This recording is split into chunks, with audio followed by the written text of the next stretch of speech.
together and represent Habitat for Humanity on the ground in the local area where we're building. A whole lot of people who are agreeing to help build a home, which means that everybody gives a small portion, but eventually we create an affordable unit, as well as opportunities for us to work with our communities, bring people together, highlight the good work of the community members who are contributing, and provide a decent, safe, and affordable home to a family in the area.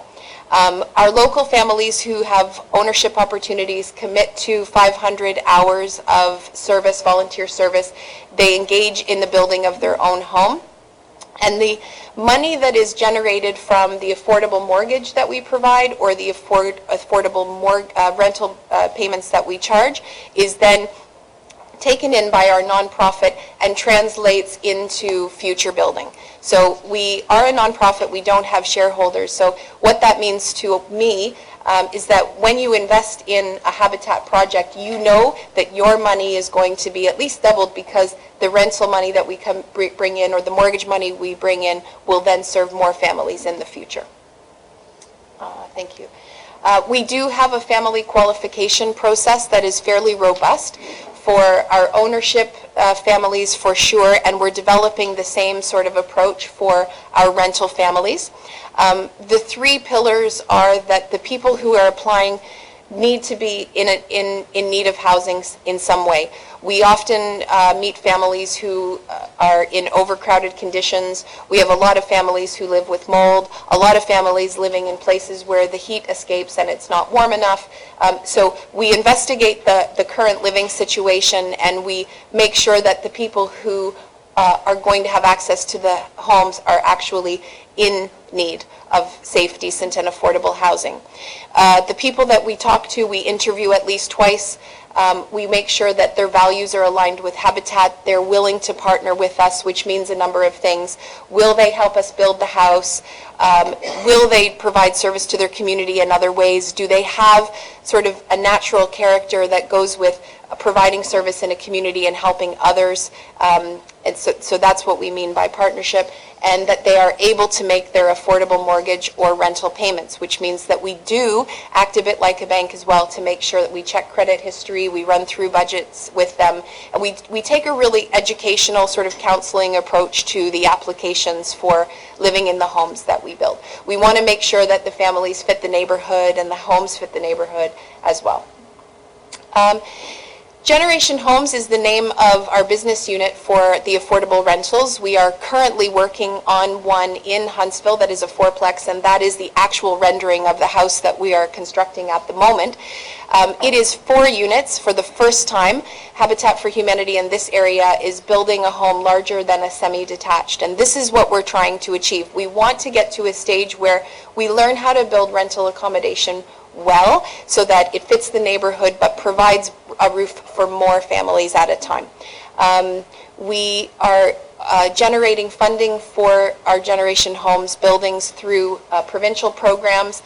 We may have the opportunity to access CMHC funding through the National Housing Strategy when the buildings get large enough. There's a minimum unit requirement of 5 for that funding. But what we're trying to do is marry provincial funding with hopefully some municipal funding and then fundraising in the community to cover the cost of the entire build. We need the community contribution, and that comes in many different ways. Straight up fundraising, events that raise awareness as well as money, and there's also very often corporate people in the community who donate actual materials or services. Our rental income, again, is used to generate more future building. The Adopt a Home program, as I introduced earlier, is a commitment from a group of people in the communities, preferably community leaders like yourselves, who can go out on the ground in the local community, have connections, have networks, can convince people that this is a really good idea and engage the community as we go, because we literally can't do what we do without the community support. And who better to engage the local community than people who are in the local community already. The purpose is to drive progress, to generate engagement, and community leaders on the committee take up very important but different roles as volunteers. And those roles include fundraising, which could be direct giving, third-party events, corporate gifts in kind, which I spoke about. We also ask for building support. So I'm sure you've seen, or maybe you know about Habitat, where volunteers come on site with hammers and they have a build day or a painting day or something to help get the building finished. We need volunteer coordination and appreciation, which means that it's a point of contact for people to arrange scheduling and bring coffee, and it's very much, and it's a key role for us. And then the communications is really important. So who's talking about the project? What kind of media events will there be? We can do ribbon cutting ceremonies. There's very obvious 2 spots at which we can do that. That's the groundbreaking and then the dedication when the families move in. But there are other milestones in between where we're issuing press releases and talking with the community about our milestones and the excitement that we try to maintain at a high level for the projects that we're working on. The particular idea for the Muskoka Lakes District resides in Bala. We have had a property in our land bank at 1016 Elm Street, Bala, for 5 years now. When Donelda approached us earlier this year, this is the property we thought of. It's in your township. It's ready for a build, and we just need to pull together the program in order to make that a reality. So it's right behind the fire hall. I don't know if you know where that is. This is the preliminary design that we are looking at. So as you can see, it's very residential in nature. It looks like a home. It would be 2 units, so split down the center.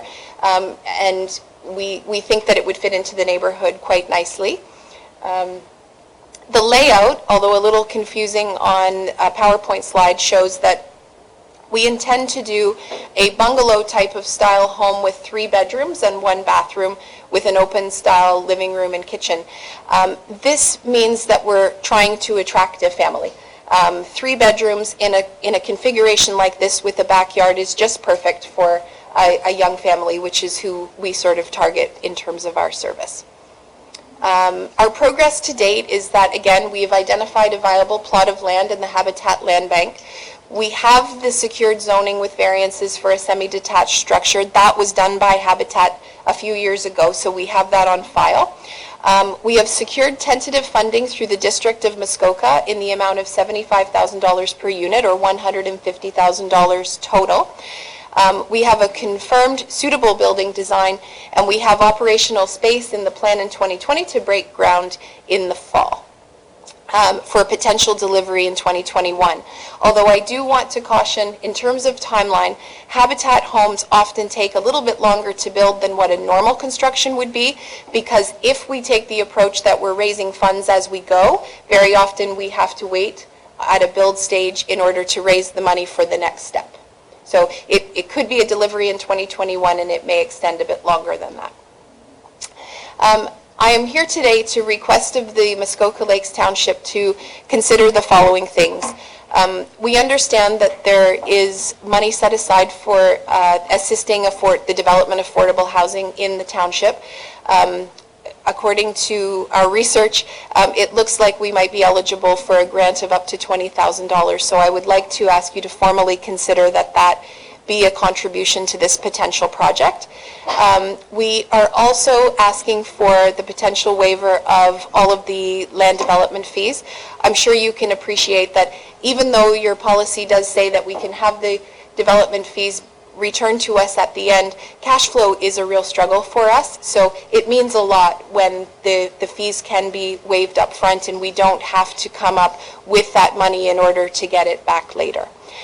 And finally, we'd like, as leaders of your community, to consider the assembly of a Habitat for Humanity Adopt a Home committee in Muskoka Lakes Township, which means that we would have a group of influential and very persuasive people on the ground to convince the community that this is a good idea and that the community should support the creation of this home in order to give a local family in need of a hand up the chance that they deserve.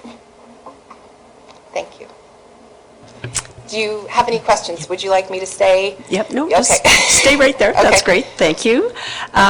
So, Council, I think I'll ask Councillor Hayes, as she's initiated all of this, if she'd like to speak. I'd like to thank Kimberley and her group for coming out today and explaining to us exactly what our opportunity is. It was actually the mayor that suggested that Habitat for Humanity and the Attainable Housing Committee get together.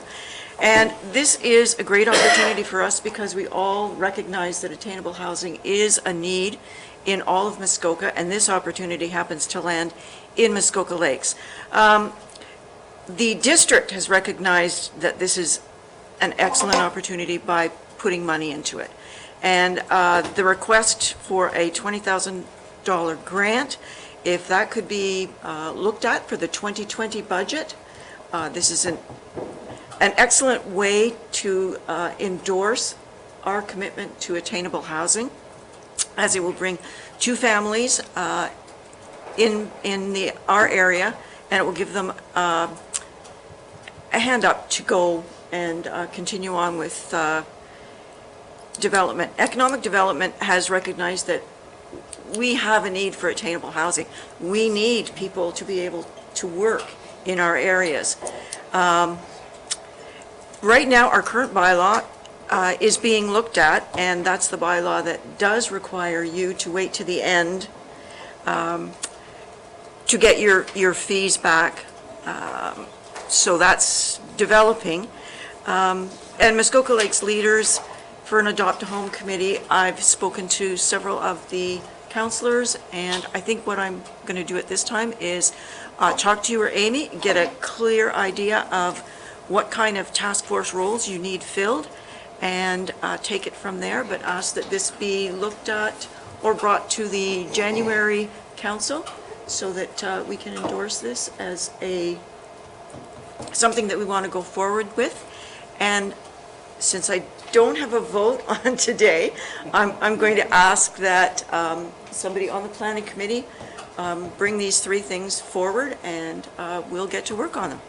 I would just like to add, before we go any further, that the presence of an Adopt a Home committee is critical to moving forward.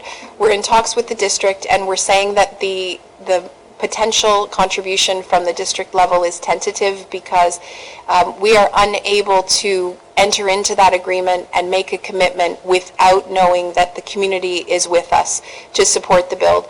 We are unable to carry the risk alone.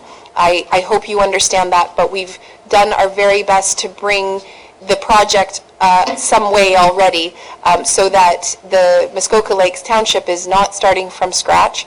But I do need you to understand that there is a direct relationship between the idea that an Adopt a Home committee is with us and being able to access the provincial money.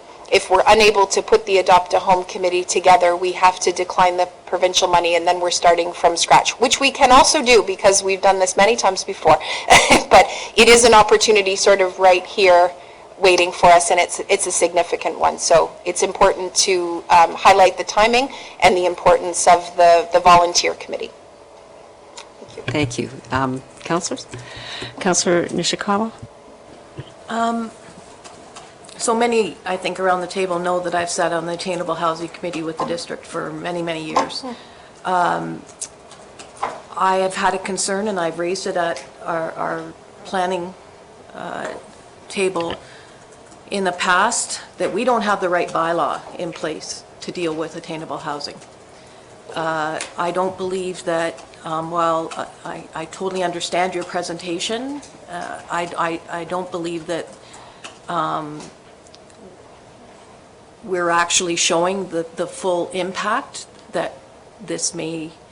So I'm just going to use a similar property where in fact the development charges both through district and our township can exceed $40,000.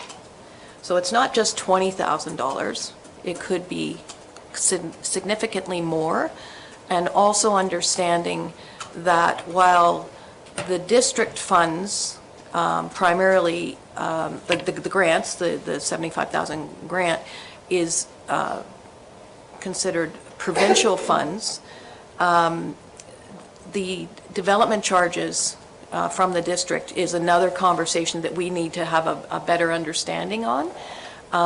So I'd love to see this come back and have a bylaw put in place of how we are dealing with attainable housing, not just about this particular project, because we have had others that have come forward and have been turned down, that in fact built exactly what we had hoped for, you know, a small residential home for a young couple that wants to live in our community, with a baby too, you know, that sort of thing. But we didn't have the right wording in place. We didn't have the ability to help out that couple. And so I'd like to say that I'm 100% on board in all this, but I really believe that our township doesn't have their ducks in a row yet. And until that happens, I can't see that we can commit to anything today. That's. Mayor Harding?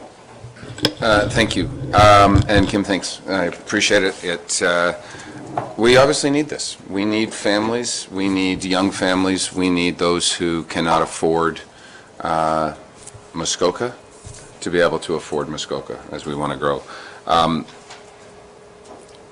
I appreciate Councillor Hayes and what your committee's done in pushing this forward as well. So thank you for that. Let me just be, whether you have a vote or not, you have a voice. And this committee, I'm pretty sure, I can't believe there's someone sitting around this table who would not be in support of trying to support a program like that. So let me just make that statement very much up front. I believe we have roughly, and our treasurer is not here unfortunately, so I'll look to our CAO a little bit, or our clerk, but I believe we have about $48,000 sitting in an attainable housing budget as we speak. How, and I appreciate our bylaws may not support or not, but ultimately at the end of the day, I would like to say we're going to find a way to support this. So yes, we need to look at our 2020 budget, we need to do some finagling, but if I've got $40,000 sitting in a bank somewhere that talks about helping people afford Muskoka, then we should be looking at that and doing everything we can in adjustments and to get that happening. From a development fee or whatever, again, we're going to go after the district, we're going to support that to say, because you shouldn't be subject to development fees. We should be helping in these particular areas. Sometimes, and I believe our bylaws were written when our individual people say, well, I'm going to charge this much rent and I just want to be able to build and get my money out of it. That is not the case here in any way, shape, or form. And so my recommendation, I think, from just noted in minutes, we don't need a specific motion at this particular point, but that would be coming back in January or February, especially in working with our budget cycle.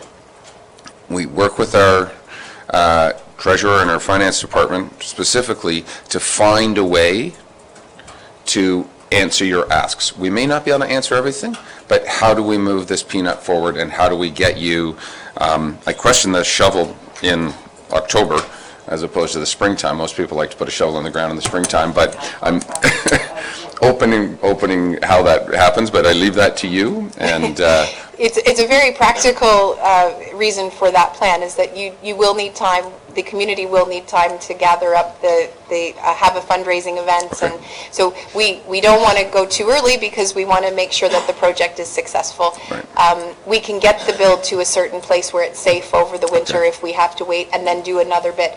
But we also know from experience that a community who's engaging really likes to see progress of some kind. Right. So it's important that we get those elements right, where we have the timings and we have milestones, because people will give, there will be excitement, then they want to see something. Then we will have another round of giving. That's kind of how it usually works. So again, I think it's awesome. I strongly recommend that we have a report back in January or February, look for a CIO from a timing perspective as to how we would answer and help fund your requests. Thank you. I don't know the answer to that, but we'd want to work on it. Oh, and let me, one other thing. I think the Adoptive Home Committee is very well chaired by Councillor Hayes and your committee. I'm going to let our CAO answer and fill us in on that. Thanks, Madam Chair. I think staff would be pleased to come back. I think we can parse this out in sort of two aspects, if you will. Come back more immediately with sort of an evaluation of the current program and how we can address the current request. As to a broader review of the program, it's probably most appropriate to go through the Attainable Housing Committee with ideas and notions and get feedback through them to come back through this committee and ultimately council. Sounds like a good plan. Councillor Kelly? Thank you very much, Madam Chair, through you. Just to set the background, I'm a huge supporter of Habitat, have been for years, financially, otherwise. I'm currently renovating a property, and I drag all sorts of stuff home from the restore, so much so that I think my wife's had me trespass from the place for a while, so a huge supporter. Where I'm lost is on this build-to-rent model. The build-to-own model, which I think is probably 30 years that Habitat's been doing it, makes all sorts of sense. To me, it represents truly attainable housing. It's a commitment from a known owner to spend the time and energy and sweat equity that it takes to build not only their place but other places.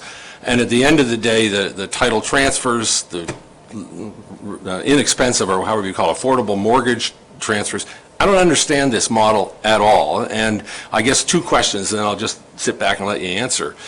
One, if we're going to put public money into it, I'd like to make certain up front that it's going to actually benefit the people that we think need to be put in place. And as a landlord, I can tell you, unless there's a different set of rules for attainable housing that I'm aware of, there are huge restrictions on what you can do in terms of screening out, weeding out, thinning the herd, and identifying the right people to take the place.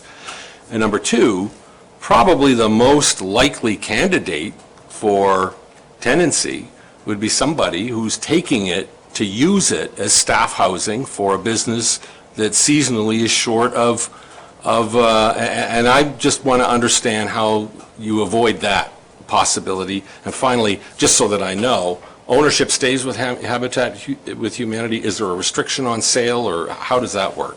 Okay, so the first thing I'd like to say is that the straight mission builds that we exist to provide are, I'm sure you can appreciate, more and more expensive and more difficult for us to be able to do. Our restores are fantastic additions to the community. They are profitable, but they don't provide enough money to cover the entire administrative costs and then also contribute to build. So the rental units are a way of leveraging available government money, which is far more available for rental units than it is for ownership.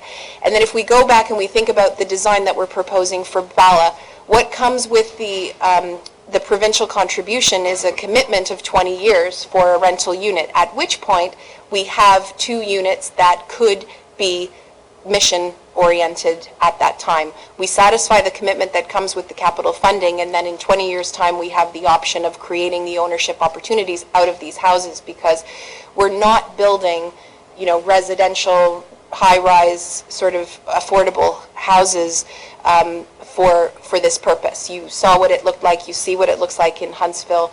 They are meant to be homes that fit into a neighborhood and then give whoever is sitting in my chair in 20 years' time the options of ownership. So we're not at all deviating from the mission. We're trying to create a scenario by which we can access more capital money in order to, on a longer term basis, have more mission opportunities available.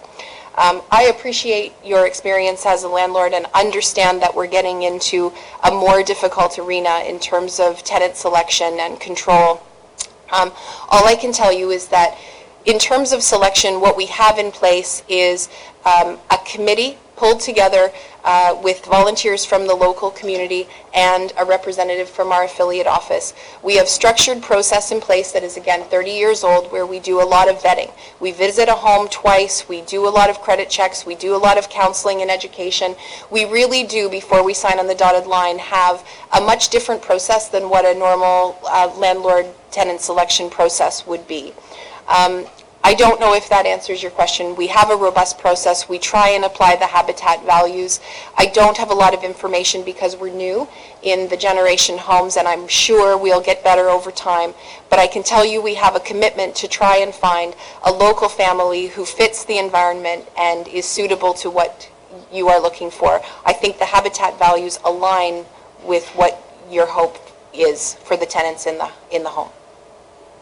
I don't know if that answers all of your... Thank you very much. It covers 90% of it. My curiosity is how you can actually apply a rigorous screening, because under the Landlord and Tenant Act in Ontario, there's very, very little that you can do to differentiate one potential tenant from another. So I'm curious to know how you can do it. Okay. Okay. Yes, ma'am? No. Who was next? I think Councillor Edwards. I would support the $20,000 loan. With the building permits and that, the building department do not waive them. And you wanted them at the back end, not the front end. And I would say that to get around that, we would have to put some more money in this year's budget and give it a grant for that, for any of the development charges or building that we cannot waive, and again, approach the district. I think it is a very good project. I would support it. And I think, like I say, we can work around it. And I would like to see that go forward, but the Budget Committee should be thinking about putting some money towards that as well. And if there's 48,000, it may be covered, and then we may have to put a bit more in. But I would support it as long as the committee chair can get somebody to spearhead this, and I'm sure somebody will. Thank you. Councillor Nishikawa? Just one quick thing. The rental part of it concerns me, just as being a past landlord in our township, and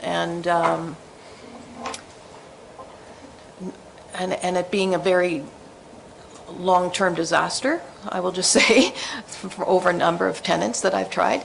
So I'm kind of curious, is this rent geared towards income? Or, so what I have learned and what I've learned from others is that there seems to be an amount of money that you need to charge for rent in order to get a quality tenant. And so my concern again is not a concern, I just want to have an understanding of what this model would look like and what in effect the rent would maybe look like. Okay, I'd like to answer this in a couple of different ways. The first point that I'd like to make is that at this stage, the project is in an infancy sort of point of view. I put this together as I thought a good idea, but we can be flexible. We have different ways of going about providing attainable housing, and if the idea of a mission build is far more attractive to you and feels less risky and suits your township a little bit better, we can talk about that for sure. All it means is that we are unable to access or accept the $150,000 contribution from the District of Muskoka. But that's it. We can do a mission build, and I would love to do that with the Muskoka Lakes Township. Potentially, I would have to investigate, but I can guarantee it's not close to the level of $150,000. So the benefit of doing the rental is simply being able to leverage a higher amount of capital contribution. If you are more excited about an ownership opportunity, we absolutely have that model too. We just have to raise more money to do it. And we can certainly work towards that as an option. The other thing that I would like to float in terms of tenancy is that we're exploring partnerships with other nonprofits in the area. So if there's another nonprofit that is trusted, that has a housing need, I'm certainly open to discussions about that. Other funding agencies have been very positive about that as an idea, and we are exploring that opportunity in Huntsville. So that could be an answer to your question. I stand here telling you that this is a new idea. There are lots of things to work out, but ultimately what I what I anticipate is that we are partners in this endeavor. And if there are things about the project that you have concerns about or would like to discuss or change in order for the community to engage and be excited, we're all ears and we're very happy to have that negotiation. I'm just here today to say that we have an opportunity, we have a piece of land, we have a potential design. You could serve 2 families, and one of the benefits of working with Habitat is the genuine excitement that comes when a Habitat project goes well. You will engage people in the community, you will get excitement, you will get a spotlight on the issue of attainable housing, and you will get credit for actually taking action on the issue. What I hear a lot is that a lot of people are talking about attainable housing. It's very difficult to do something about it. And what I'm trying to impress upon you today is that you're leaders in your community and you have an opportunity here to stand up and show people that if you do a little and you do a little and you do a little and I do a little, we're going to build a house for somebody and you're going to attract a young couple with a child into your neighborhood. And we're not rigid about how that happens. We want to support you. We would look at it as your project. What would you like? Thank you. Councillor Roberts? Thank you. A very good presentation. Excellent work that the organization does. I have 3 questions. The first one is, has this been done anywhere else in Ontario? Versions of this has been done by other Habitat affiliates. If it's the rental model that you're speaking Yes. of, very particularly, the model that's been tried and tested is more of a condo-style large building, 30 to 50 units at a time.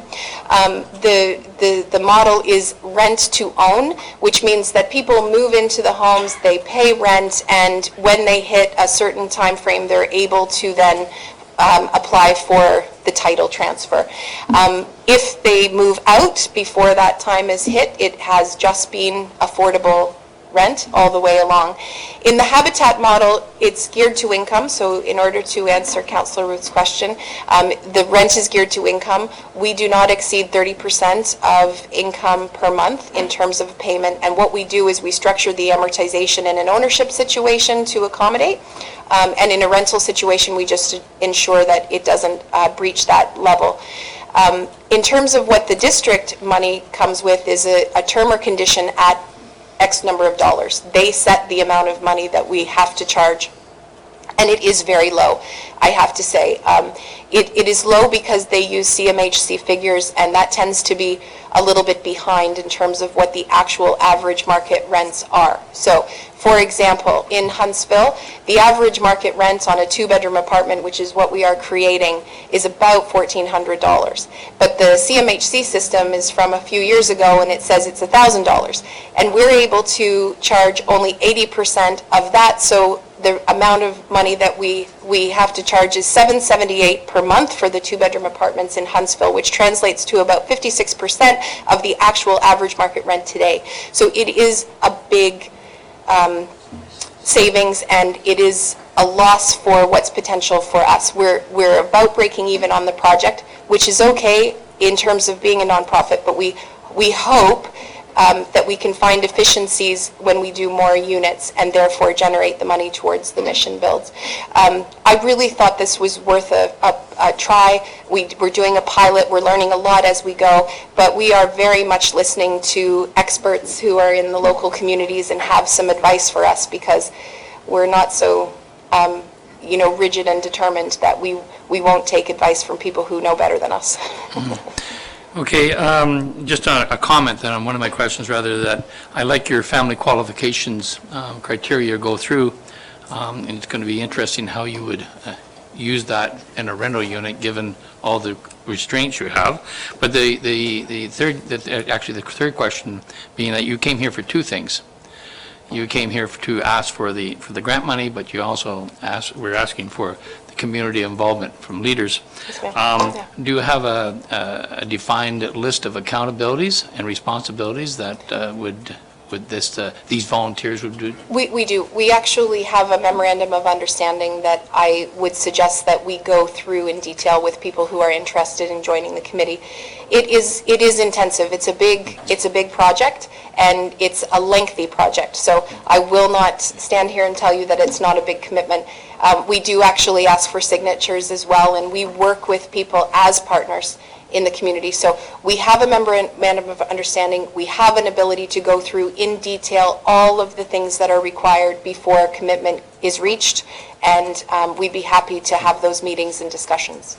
Just a supplemental, it'd be, behoove everyone if you could give it to us before.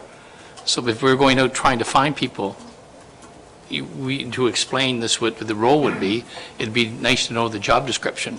Absolutely, sure. Yes. Committee. Yeah, Be- okay. be- No, be- I don't know where it come from. I'm just Do you saying. mean before today? My Well, as soon- apologies as soon- for that, and but not- I not can today. absolutely. Not today, it's Okay. just saying if, to move this forward, you can get all the money in your world, but if you don't have leaders to do this, it's not Exactly getting right. off the ground. Yep. So we got to start beating the bush for the leaders, Yep. potential leaders, and so it'd be, for me personally, if I could see that, Yep. maybe I can find a leader. Absolutely. I think that today's purpose was to generate some interest.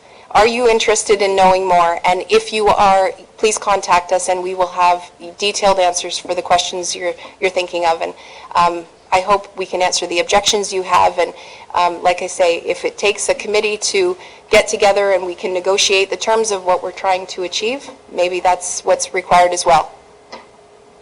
Well, I think, Councillor Sowitz? Thank you, Chair. Through you, I just wonder about the timing, given your last statement. What is the timing on this? Do we have the time to deliberate, consider, look at options, to have a more fulsome discussion, or is this, we need the money, we need to ask for the money ASAP? I will defer to either Councillor Hayes or I can answer Kimberley. that. Okay. The timing pressure at the moment is connected to the offer from the District of Muskoka. I'm sure we can all appreciate that they're at the end of their year and they need a commitment for that money. If they don't have it, they would like to allocate the funding elsewhere so they don't lose it, which I'm a big supporter of. There's no good for anybody if government money is not used and then not reallocated in following years. So in terms of a discussion around a Muskoka Lakes project, we can take lots of time to make sure that people are comfortable and we have the leaders in place, and that would be my suggestion. In our experience, the better we plan this, the more commitment there is up front, the better we understand what we're doing before we start talking about it or getting out in the community and trying to engage people, the better.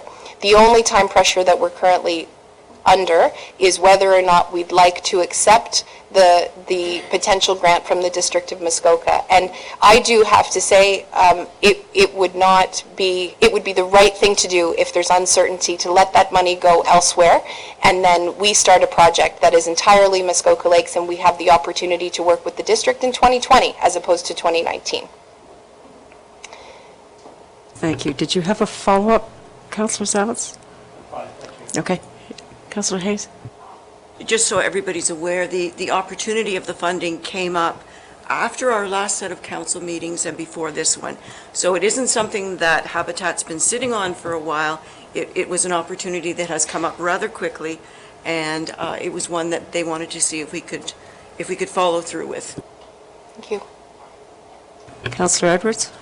If we can get a commitment from the committee that we want to go forward with this, I will bring it up at District Council because I sit on that committee. So I would do that if there is a appetite for seeing this through. I will try and make sure that the $150,000 is available to you. So I'm a little unclear. You mean for next year if we didn't... It's here for now. It ends December 31st.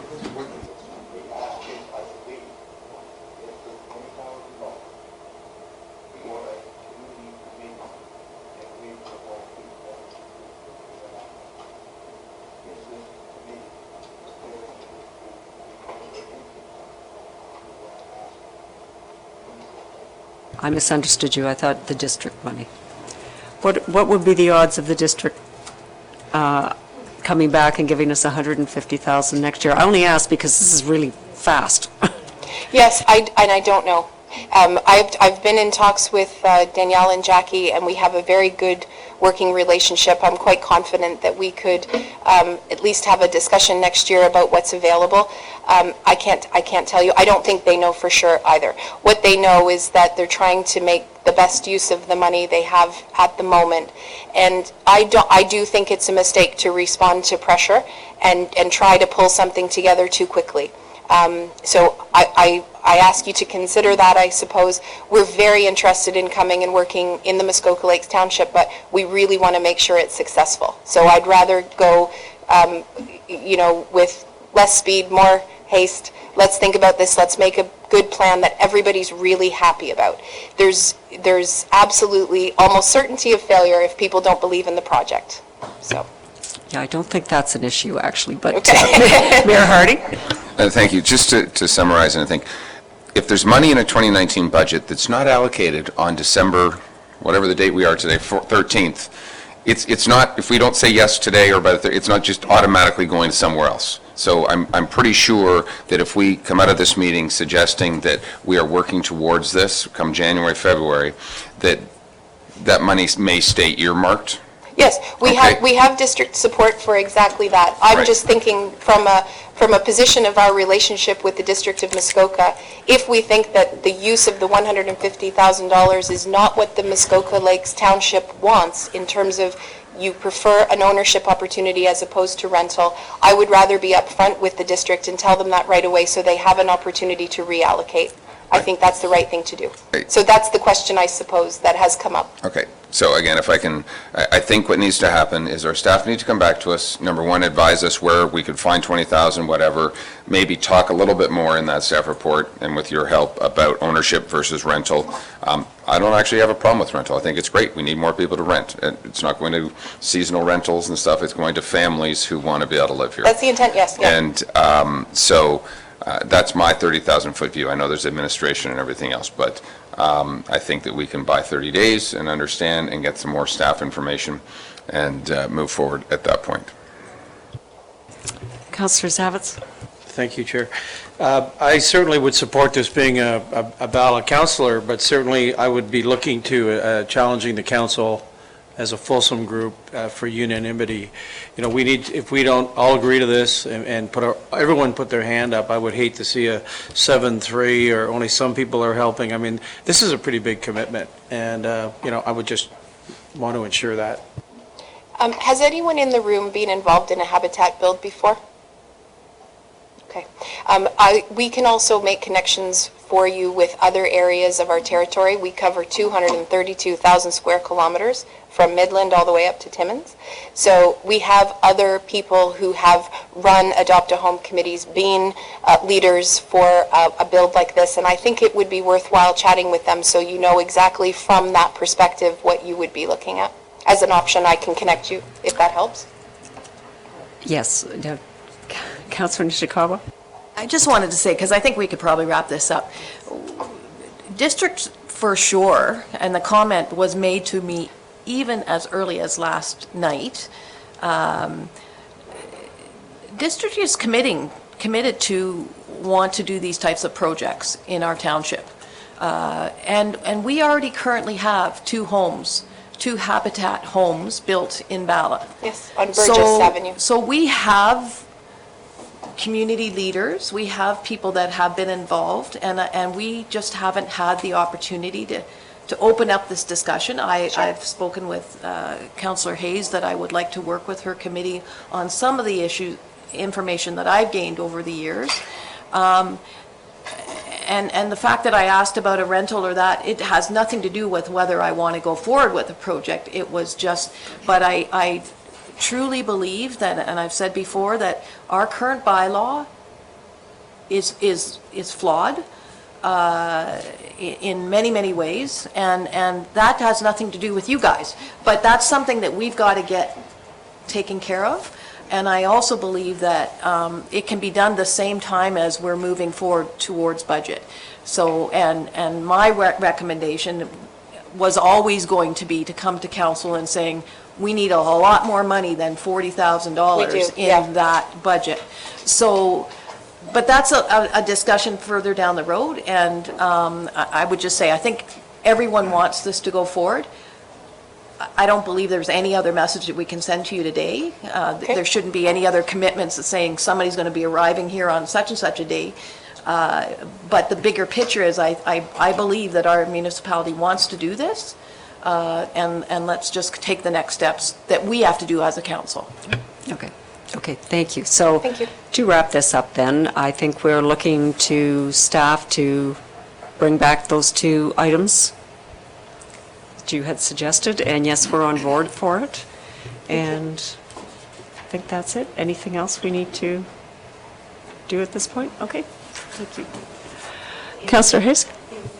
If we could get Kimberley to send a copy of the rolls to the clerk, then she could send it out to all of us, and then we could have, as per Councillor Roberts' request.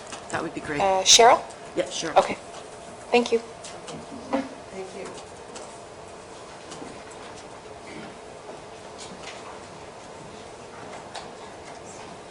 Okay, we're going to move on to the pool application. So, Mr. Allen, you're ready?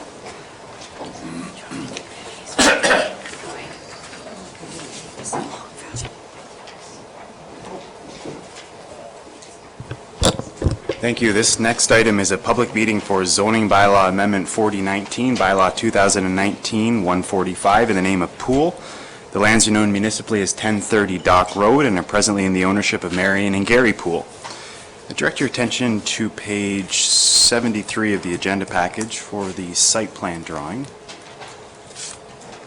The lot presently contains a dwelling under construction, two existing dwellings that were proposed to be removed, a shed, a storage building, a two-story boathouse with sleeping cabin above, and a dock. A site plan agreement was approved in 2017 to permit the construction of a new dwelling and detached garage. In order to comply with the zoning bylaw at the time, the applicant agreed to remove two of the dwellings and convert the sleeping cabin into a storage building. The applicant now proposes to remove the storage building and construct a sleeping cabin in approximately the same location. The purpose of this bylaw is to provide an exemption. Each lot on the waterfront is only permitted one sleeping cabin. The applicant proposes to have two sleeping cabins located on this lot.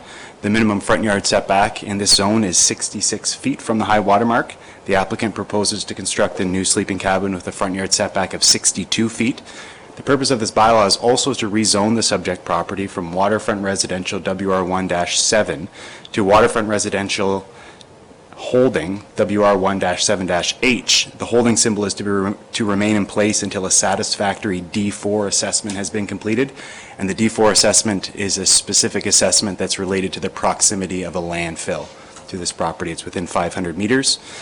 This bylaw will have the effect of permitting two sleeping cabins on one lot, permitting a front yard setback of 62 feet for the proposed sleeping cabin, and rezoning the subject lands to include a holding symbol which will not be lifted until a D4 assessment is completed.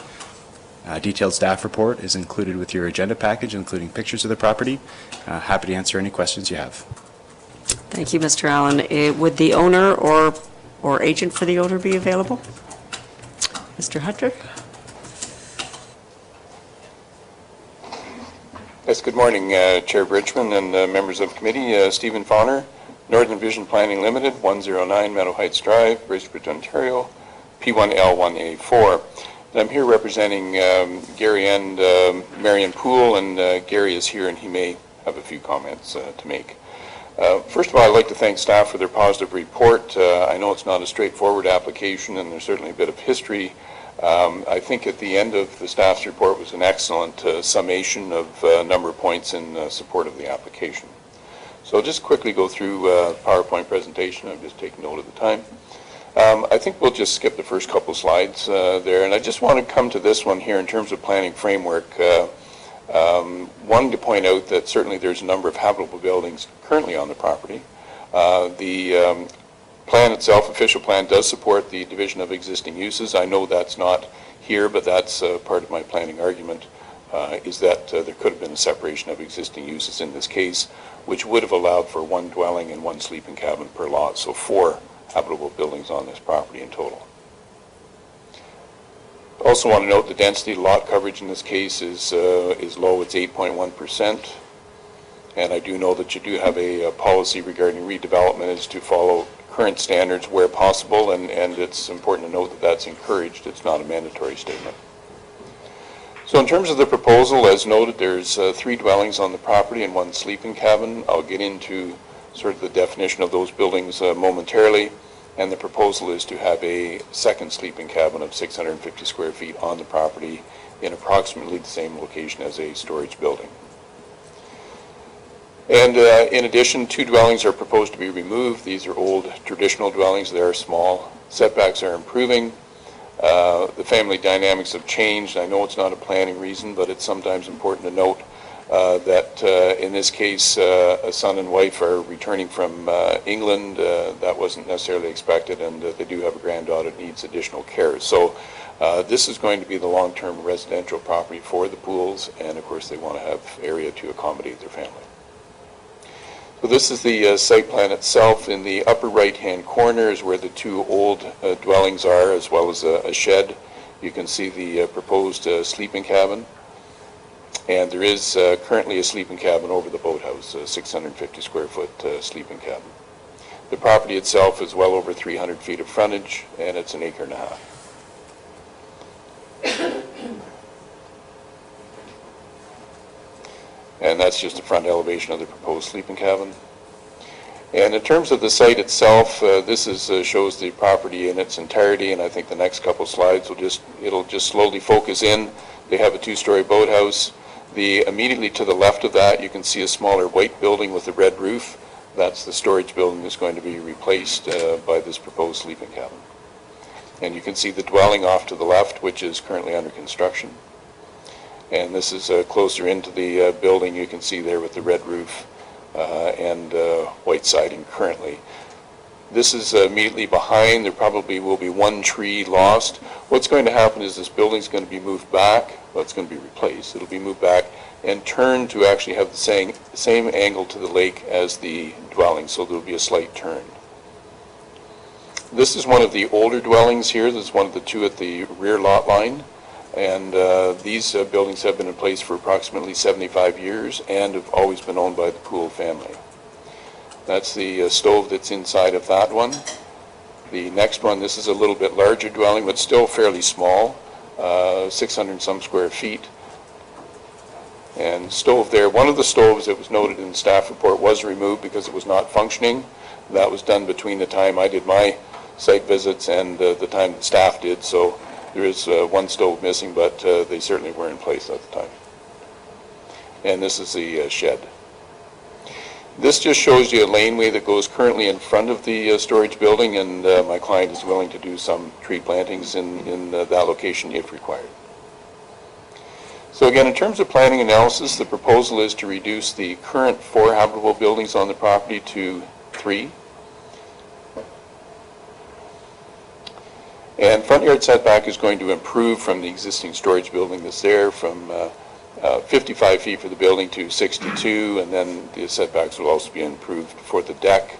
As mentioned, the lot coverage is, I'll say, relatively modest at 8.1%. Historically, there have been multiple dwellings on the property, and that's the way it's functioned. The 3 dwellings have been there for 75 years, and the sleeping cabin, which is now the storage building, was there since the 50s, so it's quite old as well. It's old like me, actually. I was born in the 50s. So in my opinion, the current habitable buildings are dwellings, and they do contain full kitchens. There's nothing in the definition that says that you have to have a certain size. They are, in my opinion, defined as dwellings. And if this had been applied for prior or earlier, this could have been considered a division of existing uses by creating a lot, and that was noted at the very end of the staff report as well. And you would have, or could have had 2 dwellings and 2 sleeping cabins on the property in total. Mentioned one of the things, the reason why the -H zone is being proposed is that it came up through the process after we submitted the application that a D4 assessment was required. I felt it was best still to proceed with the application, but with a holding zone. Reason being is it's not an easy or straightforward application, so of course wanted to try to get through this hurdle without spending money on a D4 assessment. It's my understanding there have been other D4 assessments done in this area. Not a single one has impacted the proposed development, so I don't expect that that will be any sort of impediment. And in conclusion, I feel that, in my opinion, it conforms with the intent of the official plan zoning bylaw. And I've noted my reasons there. It gets to be rather competitive, but I think, or repetitive, I'm sorry. But I think the additional visual impact of this is going to be very minimal. The property is operated with 4 habitable buildings for a long time. We're going down to 3. So I see this application as being a positive. And I'm here to answer any questions and hope that the committee can see their way through to approval. Thank you. Thank you, Mr. Fahner. Anyone else here to speak on behalf of the application?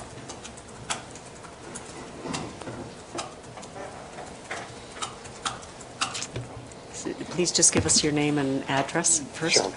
Yes, good morning, Madam Chair, councillors and support staff. My name is Gary Poole, and I thank you for the opportunity to say a few words. I promise to keep it very short. And thank you for the presentation. So why am I here? It's I already have a building permit, and I'm trying to build our dream home, and I'm trying to move forward. But when I submitted the building permit, I probably made mistakes along the way, as I do many times in my life. In 2017, when I started the application, many things were happening in our lives. Both my wife and I are retired from careers of 35 and 38 years. We were remodeling and sold our home in Markham, and 2 of our children were in the midst of getting married. So it was a busy time. Our plan has always been, and consistently, as my mother said to me, as I say to my kids, is we're just passing through, and we've been blessed with this piece of land in Muskoka. So our plan is to retire here and build our dream home, and that's what I've undertaken. We needed to obtain a building permit in 2017, and our goal, we have 4 children, was to maintain all the cabins. We were told that that would not happen, and I checked the bylaws on that, and that we had to remove and convert buildings, and regrettably, I did not pursue any planning advice, and I always blame my wife, but you know, she was right. She said, Gary, just get it done. And so we submitted the application, and we received approval. But 2 years ago is a long time, and we've continued to be blessed in our life with many changes. Another wedding, and as you heard, we have another son. The 3rd wedding now, or 4th wedding, is who was moving to England, is now returning home. We've also been blessed with 2 lovely newborns, granddaughters, one who will require special assistance. So our family needs have changed over the last few years. Muskoka has always been our home. You've seen we've been here for a long time. Our 4 children were raised and worked here every summer. Our daughter Meredith, when she was 12 years old, you probably heard about her, you forgot, I'm sure, in the radio. She swam from Windermere across Lake Rossall into Brackenridge Bay to our dock to raise money for breast cancer, because her grandmother had passed away from that awful disease, and she donated the funds to Bracebridge, to the cancer program. We've also taken part in local fundraising on a regular basis with Hospice here and also Andy's Ride. And, thank you for having the opportunity to watch the presentation. But when we did tear down our main building, we donated all of the materials to restore. And actually 2 truckloads were taken away. And we'll make any comments here. So Marion is my wife, and I have been doing water quality samples in Brackenridge Bay for many, many years. We were members of the Muskoka Lakes, and we continue to do that. Last year was a very special year for us. And there's a plaque actually at the cottage. We celebrated 75 years, and this year we've been blessed with our 5th generation here. So thank you very much for the opportunity to speak. Thanks. Thank you. And, I mean, I don't know if it's appropriate. I'm here for questions or else. We'll call you back if we have any. Thank you, Madam Chair. Okay. Is there anyone here who would like to speak against this application? Okay. Oh, Mr. Allen. Awkward. Sorry, I'm remiss, but I did not introduce the comments that were provided from the District of Muskoka. District staff would not be opposed to the approval of this application, provided that on-site phosphorus management mitigation measures are implemented through the site plan control process, and that a holding symbol is used to require an assessment to the satisfaction of the township and the provincial ministry with jurisdiction as it applies to the landfill in proximity. We've received comments of no objection from the Township Development Services Department and the Public Works Department. Sorry for missing those. That's fine. Okay, thank you. Committee, any questions? Any, Mayor Harding? Thank you. I don't have a problem with this. I guess my big issue is, or question, we issued a building permit 2 years ago when D4s were still hot topics and we weren't issuing building permits. How did we issue one 2 years ago in 2017, and today, now we're saying, no, we're not going to, and we have to do a D4 assessment? How did that get mixed? Or, and, again, if I could do something 2 years ago, I'm not sure what's changed. Through you. This site plan was right on the cusp of the additional mapping that we received from the district that actually showed the locations of all of the landfills, as well as the influence area. Prior to that, we had no knowledge of every location of every landfill in the municipality, and specifically, this is a non-operating, non-municipal landfill. We had a sense of where the municipal landfill sites were, but not the private landfills on private property. It's a bit of a technicality, And I'm willing to wait. but ultimately, staff believe we're obligated to bring forward acknowledgement that they are within a D4 area, and the appropriate step is to do the assessment. Okay, thank you. Any comments? Anybody else? Councillor Roberts? Thank you. Through you, Madam Chair, to Alan. Alan, can you, the last point, explain the concern with construction and approval sequence? Through you, it's definitely not, it's a unique situation here. This is not a straightforward application. Commitments were made on the part of the landowner in 2017 to remove certain structures.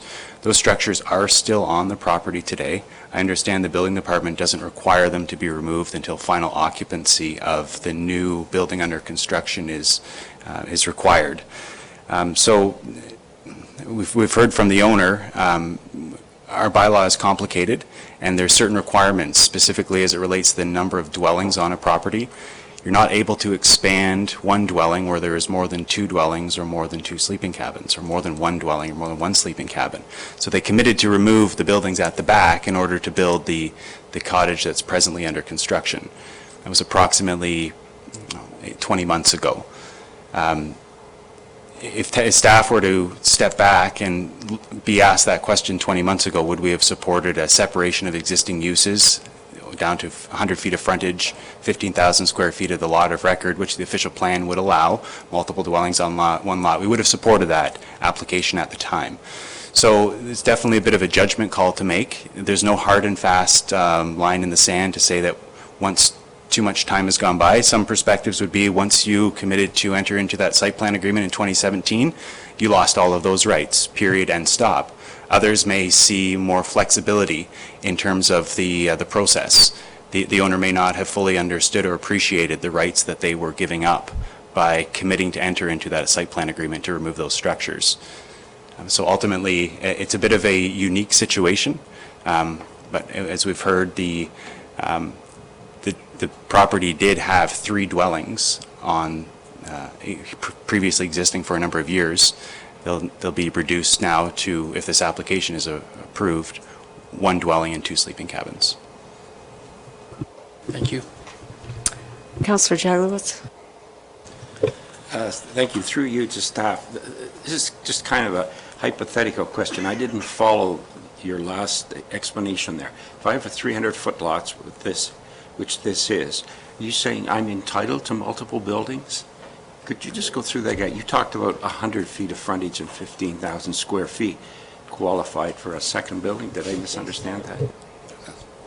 Through you, in cases where there is more than one main use established on the lot, in the case of a waterfront residential zone, the main use being a dwelling, if there is more than one dwelling on a residential lot on the waterfront, you can sever those two dwellings on separate lots down to 100 feet of frontage minimum.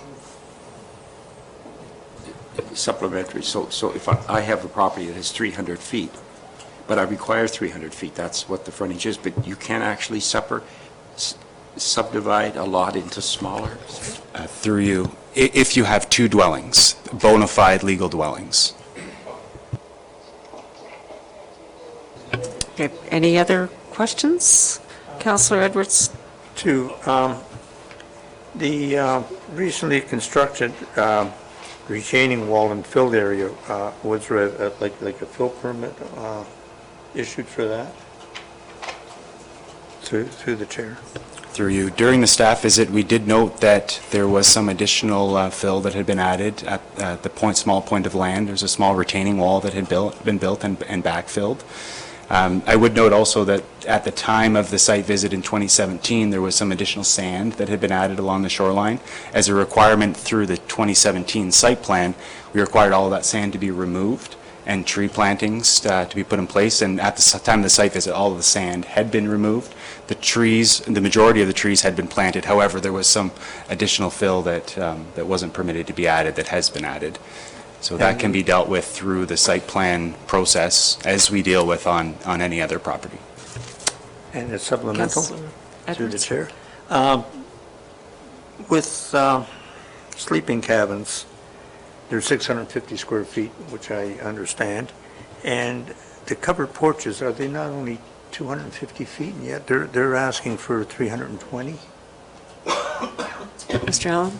Through you, the zoning bylaw limits the maximum floor area of a sleeping cabin to 650 square feet. Covered porches, they're not screened and not glassed, are not counted towards the 650 square foot maximum sleeping cabin size. The front yard setback would apply to the covered porch, and they need to comply with height and lot coverage. Okay, But there would be no size limit on the size of a covered porch attached to a sleeping cabin. One more element for our official plan, I think. Mr. Payne? Just correct response, just wish to add, I think you may be thinking for two-story boathouses, there is a limit of 250 square feet of covered area, so screened or open.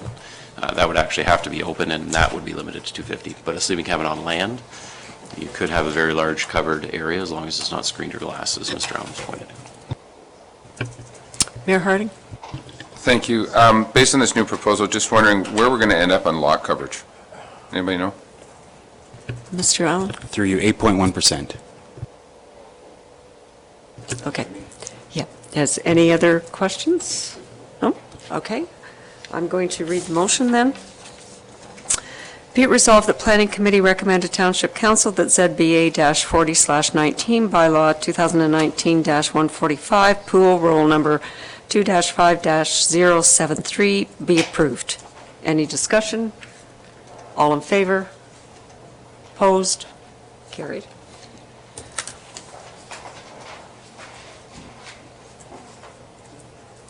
Okay. Thank you. All right, we are on to the Riley property. Mr. Allen. Thank you. This next item is a public meeting for zoning bylaw amendment, 4119, bylaw 2019-146 in the name of Riley. The lands are presently known as Unit Number 2, 1375 Butter and Egg Road, and are presently in the ownership of Katia and Kenneth Riley. Two dwellings, a barn, and multiple accessory buildings are located on the property. The applicant proposes to establish a microbrewery, which includes a retail store and brew pub within the existing barn. The purpose of this bylaw is to provide an exemption to the permitted accessory uses in the rural RU3 zone. As I mentioned, the applicant proposes to establish a microbrewery, so there is an amendment to include an additional permitted accessory use to allow this new use. And as well, you'll see in the proposed bylaw, there is a definition of microbrewery to provide more clarity in terms of what those uses include. Detailed staff report is included with the council agenda. We have received comments from the District of Muskoka. District staff have no objection. We have received comments from the Public Works Department, and Director Ken Becking indicates that upgrades to the existing entrance may be required to facilitate the proposed change of use. The applicant to amend the existing entrance to satisfy the requirements of the Public Works Department. We've also received comments of no objection from the Township's Development Services Department. We've received no comments from neighboring property owners. We're happy to answer any questions you have. Thank you, Mr. Allen. Would the owners or representative of the owners be here to speak on behalf of this? Welcome.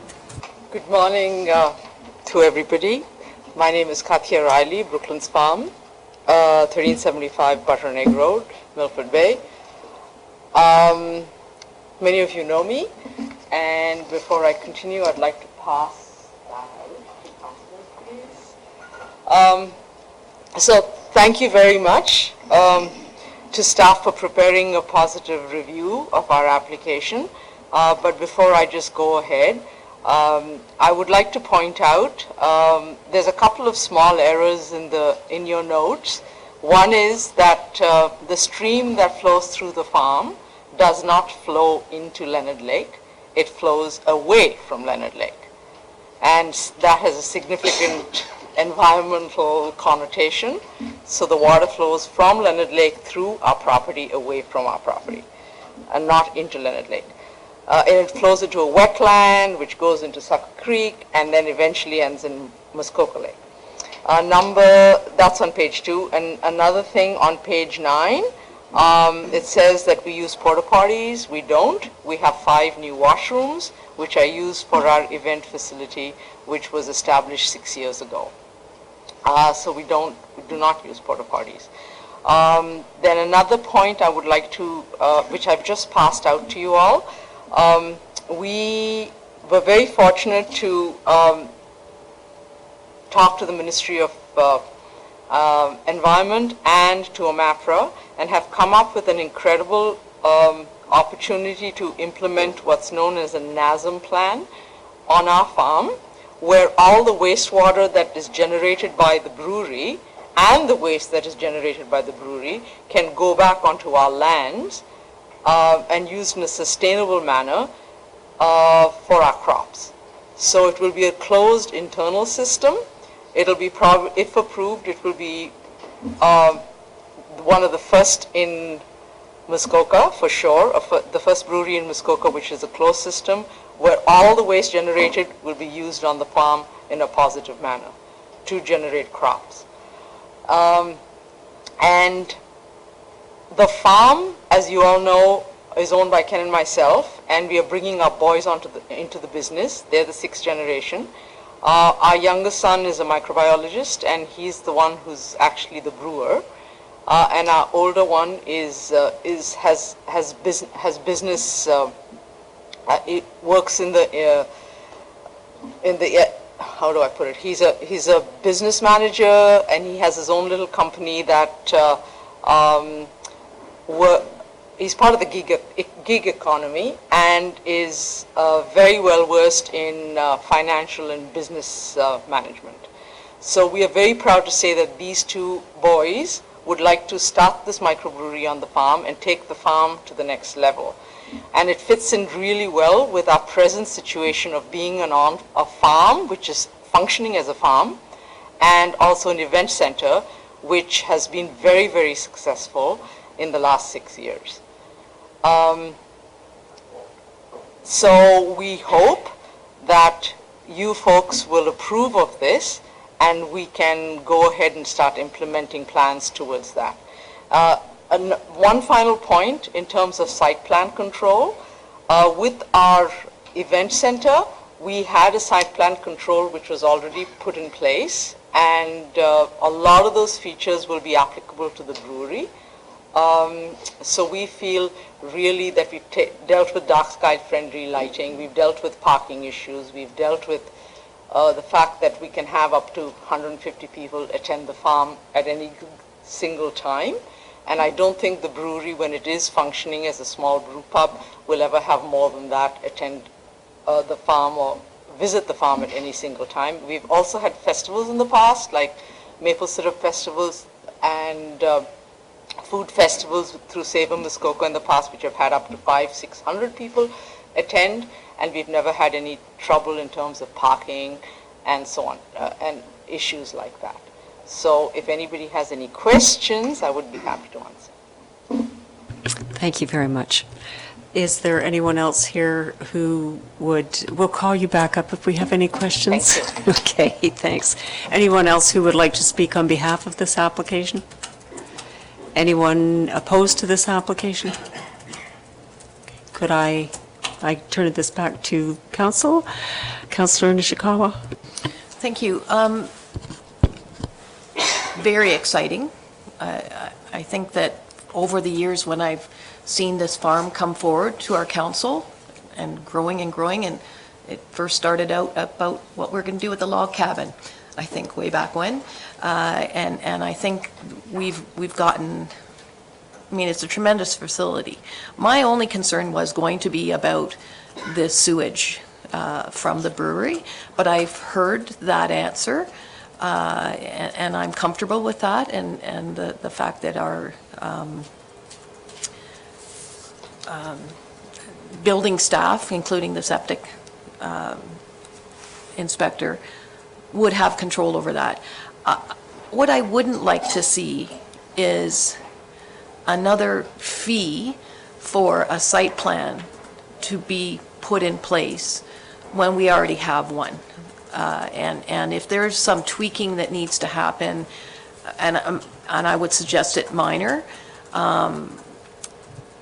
I would suggest that we do it that way. I just don't see that there's any need for us to add on other requirements, because I think our building department will really have a pretty good handle on all of the concerns that I would have, knowing that this is farmland. We're not talking about it being on one of our big lakes or anything like that. So I would be approving this project. Any other comments? Mayor Harding? Thank you very much. Through you, I think to catch you a little bit, thank you. I think it's a great idea. My only question or concern, and I appreciate your letters are provided with the NASM Material Category 2, Yada Nutrient Management Act that allows the wastewater of breweries. The only thing I'm concerned about is potential quantities and how that's regulated. Brewery wastewater will take our now called clean water plants, used to be our wastewater plants, out of compliance. The alcohol, if you will, kills the bugs, gets them all drunk. So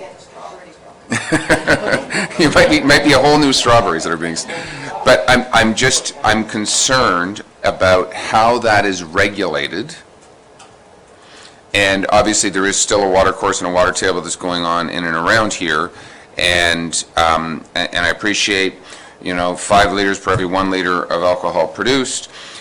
You're doing 3,000 liters, gets you to 15,000 liters. You're only putting a 15,000 liter tank. If you can't discharge it in 2 weeks, yes, you are having to pump it. Those have to go to certain areas, and is 15,000 liters, number one, a big enough tank? And I'm just not sure how that's going to be regulated. Is it through our building department? Mr. Allen seems to have an idea. Is it through Mr. Boss and our, septic inspection? Just, that stuff as ground cover or fertilizer might be significant. I don't have an issue with the brewery. Mr. Allen, can you answer that, please? Thank you, through you.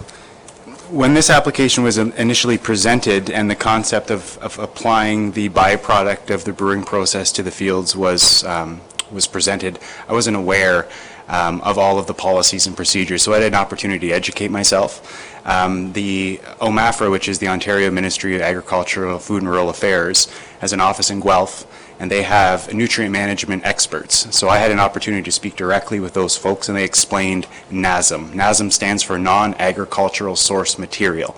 And in the case of a brewery, they would categorize both the solids and the liquids as being non-agricultural source materials. And non-agricultural source materials can be applied to croplands, provided a NASM plan is in place to do so. And the NASM plan looks at a number of things, and I don't claim to be an expert in NASM plans, but it's a very detailed plan that's prepared by a qualified expert and approved by the Ministry of Agriculture, and it looks at a number of things. The amount of byproduct that will be generated, the capacity of the soil to absorb the nutrients that are contained within that byproduct, the amount of land that they're going to be spread on, and the other important piece is storage. There's a storage component that is assessed with the NASM plan. So if they're not able to apply the product or the byproduct to the fields, they'll have to hold it somewhere. And the holding facilities will have to be designed in a manner and sized in a manner to absorb the capacity of the brewery. I also spoke with an agricultural compliance officer at the Ministry of the Environment. And they're well aware that there is this application on this property, and we had a lengthy discussion about what the enforcement tools of the ministry's disposal are, and if they're not in compliance with their NASM plan or they have not executed a NASM plan, they're not permitted to apply the byproduct to the fields, and the ministry will take the appropriate action to deal with the infraction. So based on discussions I had, I felt very comfortable that provided the NASM plan was prepared and approved, and they operate in accordance with that plan, there wouldn't be any servicing challenges. Okay, thank you. Councillor Kelly? Thank you. And through you, just really quickly, if I could vote on this today, I would wholeheartedly support it. I see a terrific plan, a well-run business, many generations of very strong stewardship, respect for neighbors, respect for the environment, and frankly, economic growth out of, I won't say out of nothing, but certainly just a tremendous business that continues to grow. So I would be fully in support of this. Thank you. Councillor Hayes? One of the buzzwords that's going around with climate change is a circular economy, where we take from somewhere, we use it, and then we give it back, rather than taking it to the landfills. So this is an example of how a circular economy works, and I commend them for going forward with it. Thank you. Just one comment on my part. When I was talking with Mr. Allen yesterday, we do not have it in our current official plan or our zoning bylaws, but was it agro-industrial? What was it again? Agro-tourism. Thank you. So I think that's really something that we'll put in I would hope we'll put in our new official plan to accommodate these kinds of ventures, which I think is really great too. So, Councillor Mazan? Thank you. Through you, just building on that comment, I know that you and your family have been real leaders in the community and in the agricultural community, and that there's some real interesting ideas and thoughts being considered. And I would just encourage, as we go through our official plan, and as somebody who's also sitting on the economic development plan, I think we're at a beginning stage of something new in our area, and I just look to you and your family and that farming community to really help us develop the right policies in that official plan for the future. Okay, Councillor Edwards, one more comment, and then... Thank you. I think it's a great plan. I will definitely support it. And as far as any site plan alteration, it's in an existing building, so I wouldn't be asking for anything like that. There was mention of the D4. Now, I believe they were here before, and I think we waived some of that because I think it had been a butcher that was dumping there many years ago, and I think that was previous application. I thought it was on this. Yes, Mr. Allen. Thank you. Through you.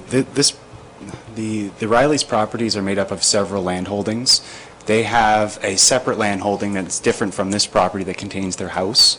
They were proposing to build a garage that had some living space above, and that property was within the D4 area. This property is not, or at least the portion of this property, because it's very large, the portion that's proposed to be developed is well outside of that 500-meter buffer. Okay, great. Okay, so I am going to read our motion then, moved by Councillor Edwards, seconded by Councillor Nishikawa. Be it resolved that Planning Committee recommend to Township Council that ZBA-41/19, Bylaw 2019-146, Riley Roll number 9-8-008 be approved. Any discussion? All in favor? Opposed? Carried. Okay, we are going to take a lunch break now, so I would like everybody back in at 1 o'clock, please.